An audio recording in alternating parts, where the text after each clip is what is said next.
আসসালামু আলাইকুম প্রিয় শিক্ষার্থী, কেমন আছো তোমরা সবাই? তোমরা যারা এই সেশনে বিভিন্ন বিশ্ববিদ্যালয়ে চান্স পেয়ে গেছো তাদেরকে জানাই আন্তরিক অভিনন্দন এবং শুভেচ্ছা। তোমাদের আগামীতে শুধু বিশ্ববিদ্যালয়ে ক্লাস শুরু হওয়া বাকি, তোমাদের অনার্স লাইফটা শুরু হতে আরও কিছুদিন বাকি। ভর্তি পরীক্ষা হওয়ার পরে তারপর একদম পরবর্তী ক্লাস শুরু হওয়ার আগ পর্যন্ত মোটামুটি ভালোই রকম সময় একটা গ্যাপ থাকে। এই গ্যাপ সময়ে অনেকে অনেক ধরনের প্রশ্ন আমাকে জিজ্ঞাসা করছে, ইতিমধ্যেই অনেক গার্জেন আপনারা আমাদের বিভিন্ন প্রশ্ন করছেন। তো সেই সকল বিষয় নিয়ে আমার মনে হলো যে এই সকল কিছুর উত্তর আপনাদের এই ভিডিওতে দিয়ে দিলে আপনারা হয়তো একটা নির্দিষ্ট গাইডলাইন পাবেন। বিশ্ববিদ্যালয়ে ক্লাস শুরুর আগে যে সময়টা আছে, এই সময়টা আসলে কিভাবে মেইনটেইন করলে আমার পরবর্তী ধাপগুলোতে আরো বেশি সহজ হয়ে যাবে, এই সময়টাকে আসলে কিভাবে কাজে লাগানো যায়, এই সকল বিষয় নিয়ে আজকের এই ভিডিও শুরু করার আগে আমি কিছু আপনাদের বলে নিতে চাই। এই বিষয়গুলো আমি যে সকল কিছু জানি, সকল কিছু পালন করে আসছি, আমি যে সব জানতা শমশের, এরকম কোনো বিষয় না। আমি আমার বাস্তব অভিজ্ঞতা, নিজের জীবনের কাটানো দিন থেকে এবং পরিবেশ সম্মুখীন হয়ে যে সকল বিষয়গুলো আমি উপলব্ধি করতে পারছি, তো মনে হলো যে এই সকল বিষয়গুলো এই জীবনের এই নানান বৈচিত্র্য রকমের অভিজ্ঞতা আমার প্রাণের প্রিয় ছোট ভাইদের জন্য শেয়ার করে যাই। ভিডিও শুরু করার আগে সবাইকে বলতেছি, আমাদের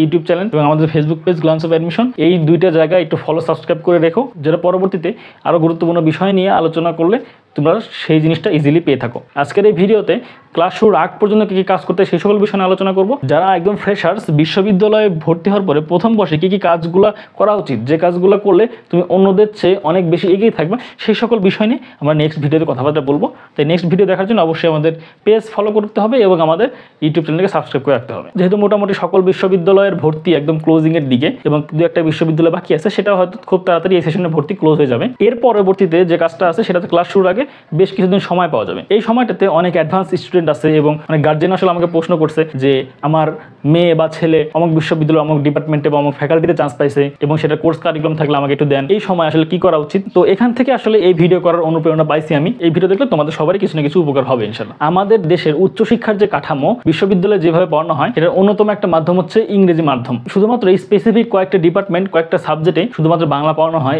এ ব্যতীত ইউনিভার্সিটি অনার্স লাইফে ম্যাক্সিমাম বিশ্ববিদ্যালয়ে ইংরেজিতে পড়াশোনা করানো হয়। জিরো থেকে একদম দ্বাদশ শ্রেণী পর্যন্ত বাংলা মাধ্যমে পড়াশোনা করার পরে যখন সে বিশ্ববিদ্যালয়ে ওঠে, তখন তার সম্পূর্ণ পড়ার প্যাটার্নটা চেঞ্জ হয়ে যায়। তখন তাদের লেকচার শিটগুলো ইংরেজিতে নেওয়া হয়, ক্লাসগুলো ইংরেজিতে নেওয়া হয়, সেমিস্টার ফাইনাল থেকে শুরু করে ক্লাস টেস্ট সব কিছু কিন্তু ইংরেজিতে নেওয়া হয়। এই যে বাংলা থেকে ইংলিশে যে ট্রানজিশন, এই আমাদের বাংলাদেশি স্টুডেন্টদের বিভিন্ন রকম সমস্যা হয়ে থাকে। টিচারদের লেকচার বুঝতে পারে না, শিটে কি আছে সেটা বুঝতে পারে না। টিচারদের লেকচার অনুযায়ী আমরা বুঝতে পারলাম যে উত্তরগুলো আছে, সেটা আমি সঠিকভাবে খাতায় লিখতে পারতেছি না, এই জন্য আমার পরীক্ষায় মার্কস কম আসতেছে। এই যে একটা ট্রানজিশন পিরিয়ড, এটা কিন্তু আসলে ইউনিভার্সিটিতে অনেক স্টুডেন্টদের ভোগায়। এখন যেহেতু হাতে সময় আছে, ক্লাস এখনো শুরু হয় নাই, এই সময়টাতে কেউ যদি এই ইংরেজি ভোকাবুলারির বইটা একটু ভালোভাবে প্র্যাকটিস করে, এই যে ট্রানজিশন পিরিয়ডটা খুবই সহজ হয়ে যাবে। সেই ইউনিভার্সিটিতে ওঠার পরে তার কাছে এই ইংলিশটাকে আর প্যারাদাগ মনে হবে না। শুধুমাত্র ইউনিভার্সিটিতে না, আমরা আগামীতে যেটাই করতে চাই, আমি যদি বিদেশে উচ্চশিক্ষার জন্য যেতে চাই, আমি যদি ভবিষ্যতে চাকরি করতে চাই, মোটামুটি সকল ক্ষেত্রে আমাকে ইংরেজি দরকারই হবে। ইংরেজিকে ভালোভাবে বুঝতে হলে, জানতে হলে এবং নিজের মনের ভাষাটা ইংলিশে লিখতে হলে ইংরেজি ভোকাবুলারির কোনো বিকল্প নাই। প্রিয় শিক্ষার্থী ভাই বোনেরা, তোমাদের কাছে আমি এটা বলবো,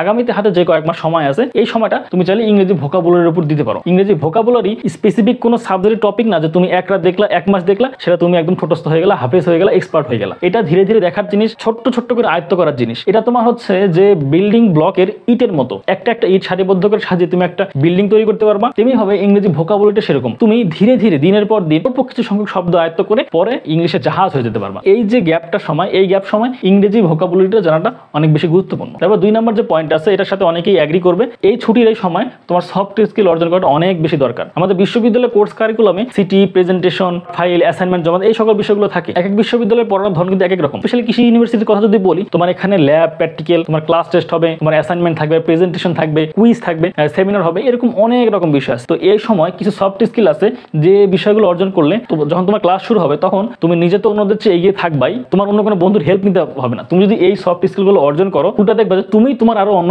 বন্ধুদের হেল্প করতে পারো। সফট স্কিলের ভিতরে একদম তোমাকে যে মাস্টার হতে হবে এরকম বিষয় না, তোমার আসলে সবগুলো ধারণা থাকলে একটু বেশি ভালো হবে। সেখানে আমি বেশ কয়েকটা বিষয়ের নাম লিখে দিছি। তার ভিতরে আসছে যে Microsoft Word, PowerPoint, Excel, Canva, freelancing, Google Workspace, email. একটু ধীরে ধীরে বিষয়গুলো তোমাদের বোঝানোর চেষ্টা করি। মাইক্রোসফট ওয়ার্ড খুবই বেসিক একটা জিনিস।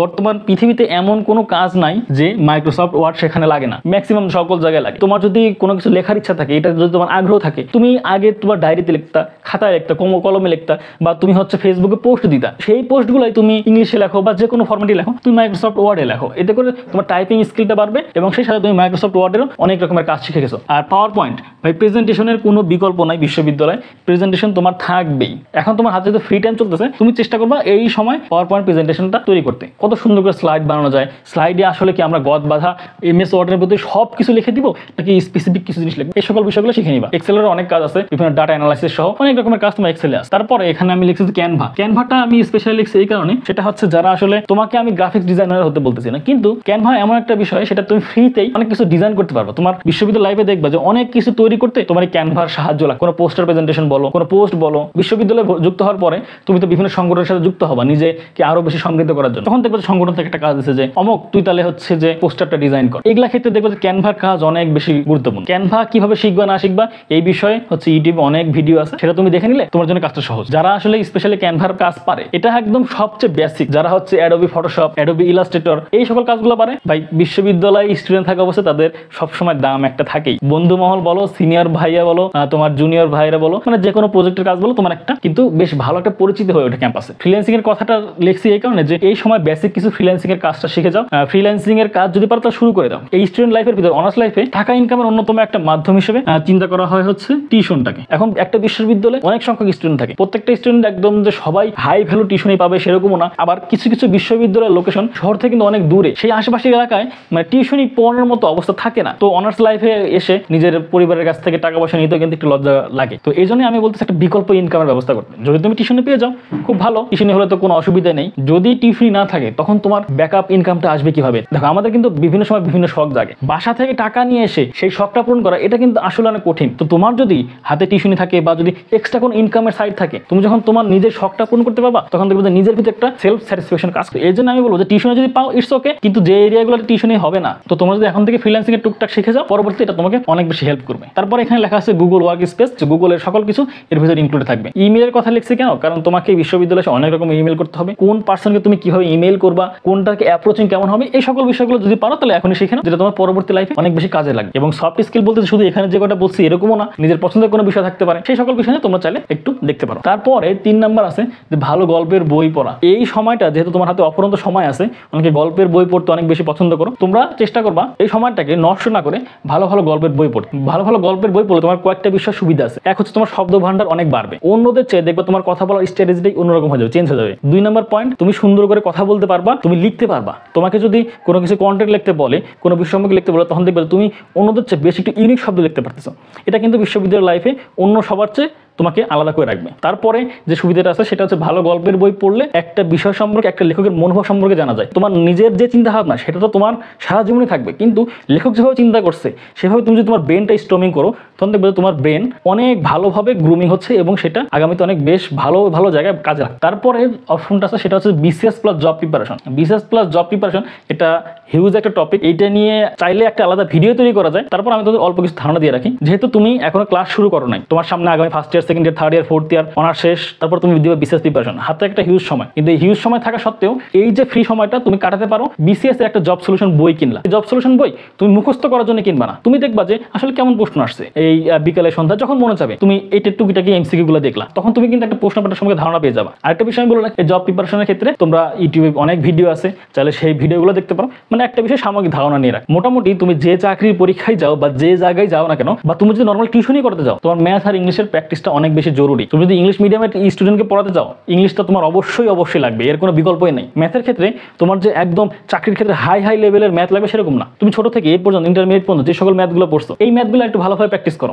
এতে করে দেখবা যে তোমার চাকরির কনসেপ্ট অলরেডি ক্লিয়ার হয়ে আসতেছে। তুমি যদি ছোট ক্লাসে কোনো টিউশনই করো, তখন দেখবা যে তাকে তুমি তোমার সর্বোচ্চ আউটপুটটা দিতে পারতেছো। এখন একটা বিষয় দেখো যে আমি এমন ভাবে বলতেছি মনে হচ্ছে যে আমি এই সকল কিছু মাস্টার, সকল কিছু আমি প্র্যাকটিস করে একদম বস হয়ে গেছি। বিষয়টা এরকমও না। আমি আমার এই অনার্স লাইফে এই পর্যন্ত যে সকল বিষয় সম্মুখীন হয়েছি, যে সকল সমস্যা বলো সেখান থেকে উত্তর নিরূপায়, এই সকল বিষয় আসলে তোমাদের সাথে শেয়ার করতেছি। এখানে যত কিছু বলা সব যে আমি একদম 100% ফলো করছি এরকমও না, কিন্তু আমার মনে হয়েছে যে এই সকল বিষয় আমার প্রিয় ছোট ভাই বোনদের সাথে শেয়ার করলে তারা হয়তো এখান থেকে কিছু না কিছু শিক্ষা নিয়ে তাদের জীবনে সেটাকে একটু ভালোভাবে ইমপ্লিমেন্ট করতে পারবে। তারপর এখানে আছে ধর্মীয় প্রার্থনা। তোমরা সকলে চেষ্টা করবা যার যার ধর্মীয় নীতি খুব ভালোভাবে অনুসরণ করা। এখন যারা মুসলমান ধর্মাবলম্বীরা আছো, যারা আসলে কোরআন শরীফ পড়তে পারো, এই সময়টা চাইলে তুমি কোরআন শরীফ খতম দিতে পারো। যারা আসলে দিনের কাজ করে, 3 দিনের নিসাব, 40 দিনের চিল্লা, তোমাদের হাতে যতটুকু সুযোগ থাকে তোমরা চাইলে এই জায়গাগুলো যাইতে পারো। তসবিহ তিলাওয়াত তো আছে, সেই সকল বিষয়গুলো পালন করতে পারো। আর এছাড়া এরকম যদি কোনো কিছুই না হয়, ইসলামিক রিলেটেড কন্টেন্টগুলো দেখো, এতে করে কিন্তু তোমার আত্মার একটা পরিশুদ্ধ হবে। এবং যারা সনাতন ধর্মাবলম্বীরা আছো, তারা তোমাদের বিভিন্ন পূজা এবং ধর্মীয় যে রীতিনীতি, উপোস বলো, এই সকল বিষয়গুলো করতে পারো। মানে সকল কিছু একটা নিয়ম নীতির ভিতর থাকলে দেখবে যে তোমার নিজের আত্মতৃপ্তি অর্জিত হচ্ছে। তারপরে আসছে হচ্ছে রিল্যাক্স ট্যুর সোশ্যাল ওয়ার্ক। বিশাল বড় জিনিস। একটা বিষয় বলি যে এই সময় তুমি আসলে কোনো কিছু চাপ নিয়ে করবে না। তোমার মনে চাচ্ছে একটা ভালো কাজ করতে, তুমি শুরু করে দাও। হাতে যেতে অনেক সময় আছে, কোথাও ঘোরার ইচ্ছা থাকে, তুমি চাইলে বন্ধু বান্ধবদের সাথে ট্যুর দিতে পারো। কারণ কি, যখন তোমার ক্লাস শুরু হয়ে যাবে তখন কিন্তু এই সময় যতটা তুমি ফ্রি, পরবর্তী সময়গুলোতে কিন্তু এতটা সময় আসলে ফ্রি থাকে না। তো এই ফ্রি থাকা অবস্থায় এই সময়টাকে একটু কাজে লাগাও। এই জন্য আমি বলবো যে কোনো কাজ করবা রিল্যাক্সে করবা। সোশ্যাল ওয়ার্কের ভিতরে আমি বলি বিভিন্ন সামাজিক উন্নয়ন যে কাজগুলো আছে, যে ময়লা পরিষ্কার সহ, তারপর যে গাছ লাগানো কর্মসূচি, সে যে রক্তদান কর্মসূচি, এই সকল কাজগুলো সোশ্যাল ওয়ার্কের ভিতরে পড়ে। এগুলো চাইলে এই সময় করা যায়। এবং এছাড়াও তোমরা চাইলে কয়েকজন ফ্রেন্ড মিলে যে পথ শিশুরা যে আছে, বিনামূল্যে শিক্ষাদান করতে পারো। এই সকল বিষয় তুমি চাইলে সোশ্যাল ওয়ার্কের সাথে করতে পারো। এবং আরেকটা বিষয়, যদি এগুলোর কোনো সংগঠন থাকে তোমার এলাকায়, একটু যুক্ত হওয়ার চেষ্টা করো। এই কাজের শেষে সম্মানস্বরূপ তুমি যে একটা সার্টিফিকেট পাবা, সেটাও কিন্তু তোমার পরবর্তী জীবনে একটা ভ্যালু অ্যাড করবে। এরপরের পয়েন্ট আসতে হচ্ছে বাবা মার কাছে সাহায্য করা। এই লাইনটা স্পেশালি তাদের জন্য যারা আসলে অনার্স লাইফে নিজ এলাকা ছেড়ে অন্যান্য বিশ্ববিদ্যালয়ে পড়াশোনা করতে যাচ্ছে। যারা বাসায় থেকে ইউনিভার্সিটি লাইফে পড়াশোনা করতে পারছো, তাদেরকে অবশ্যই আমি সৌভাগ্যবান বলতে পারি। যারা আসলে বাবা মাকে রেখে দূর দূরান্তে বিশ্ববিদ্যালয়ে পড়াশোনা করতে আসতেছো, তাদের ক্ষেত্রে এখন বলবো যে তোমরা এই সময়, এই ফাঁকা সময়টা একটু বাবা মার সাথে বেশি অ্যাটাচমেন্ট থাকো, যে তাদের কাজে সাহায্য করো, তাদের সাথে গল্প করো। একবার তুমি অনার্স লাইফের ভিতরে ঢুকে গেলে, একবার তুমি একাডেমিক সেকশনের ভিতরে ঢুকে গেলে, তুমি চাইলেও হুট করে আর বাবা মার সাথে দেখা করতে পারবে না। বিশ্ববিদ্যালয়ে যে স্পেসিফিক সময় যে ছুটিটা দিবে, সেই সময় গিয়ে তোমার বাবা মার সাথে দেখা সাক্ষাৎ করতে হবে। এবং এছাড়া বিভিন্ন কাজের চাপ থাকবে, পরীক্ষা থাকবে, এই সকল বিষয়ের জন্য মানে মন চাইলে যে আমি সরাসরি বাবা মার কাছে যেতে পারি, এরকম আর সিচুয়েশনটা কিন্তু হয়ে উঠবে না। ক্লাস শুরুর আগে যে সময়টা পাও, একটু বাবা মাকে নিকট আত্মীয় স্বজনদের দেওয়ার চেষ্টা করো। এবং তোমরা ক্লাস শুরু করার পরে বিশ্ববিদ্যালয়ে ফার্স্ট ইয়ারে কি কাজ করা উচিত, এই সকল বিষয় নিয়ে আগামীতে একটা ভিডিও আসবে ইনশাল্লাহ। সেই ভিডিও দেখার জন্য অবশ্যই চ্যানেলকে সাবস্ক্রাইব করে রাখো। ইউটিউবের পাশাপাশি আমাদের ফেসবুকেও নিয়মিত আপডেট দিয়ে রাখি। আমাদের Facebook page glance of admission, সেটাতে তোমরা ফলো দিয়ে রাখতে পারো। আর এই সকল বিষয়গুলো যদি তোমাদের কাছে ভালো লাগে, একটু বন্ধু বান্ধবদের মাঝে শেয়ার করে দিও, তাদেরকে একটু জানার সুযোগ করে দিও। সর্বোপরি আমার জন্য দোয়া করো, আমি যেন সর্বদা সঠিক সময় তোমাদের সঠিক দিক নির্দেশনা দিয়ে একটু হলে সাহায্য করতে পারি।